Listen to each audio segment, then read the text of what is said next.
Alhamdulillah hari ini Fakultas Teknik menyudisium lebih kurang 125 orang yudisium yang terdiri atas 54 dari program studi teknik sipil, 25 dari program teknik elektro, dan 46 dari program studi teknik industri. Selamat kepada para yudisium, semoga Anda cepat bekerja dan aktif kembali ke masyarakat, dan semoga bekal ilmu yang telah diperoleh di bangku kuliah menjadi bekal Anda dalam memasuki dunia kerja.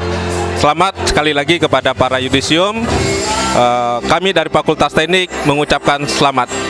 Saya harapkan dengan yudisium ini Fakultas Teknik dan seluruh sarjana teknik bukan berarti akhir daripada perkuliahan, tapi awal daripada ke masyarakat untuk mencari ilmu yang sedalam-dalamnya bagi masyarakat. Karena pendidikan merupakan akhir, tapi ilmu merupakan awal untuk menuju menjadi masyarakat, agar ilmu yang bermanfaat akan memperoleh manfaat bagi lingkungannya. Inilah harapan saya. Semua ilmu tidak berakhir dengan wisuda, tapi diawali dengan kembali ke masyarakat. Sukses dan berhasil selalu. Amin ya Rabbal Alamin. Perasaan saya senang dan tidak menyangka kalau ini sudah selesai untuk melanjut dan untuk menyelesaikan kuliah untuk serata 1. Bina Dharma semoga kedepannya lebih baik lagi dan lebih maju.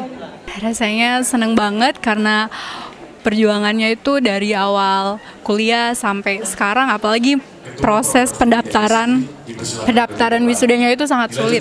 Untuk Bina Dharma itu sendiri semoga semakin jaya, semakin maju, dan semakin menjadi universitas terbaik di Indonesia. Terima kasih. Senang, terharu juga, ada sedihnya juga. Sedih karena ya di sini sudah 4 tahun. Terharu karena saya anak pertama, cucu pertama juga, dan saya anggota keluarga pertama yang lulus dari perguruan tinggi.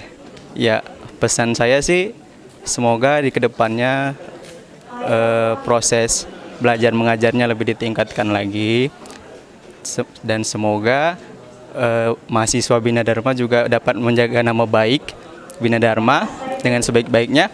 Dan kesan saya cukup bangga kuliah di Universitas Bina Dharma karena saya banyak mendapatkan teman-teman baru dan juga baik, dan juga dosen-dosen Bina Dharma juga sangat bersahabat terhadap para mahasiswanya.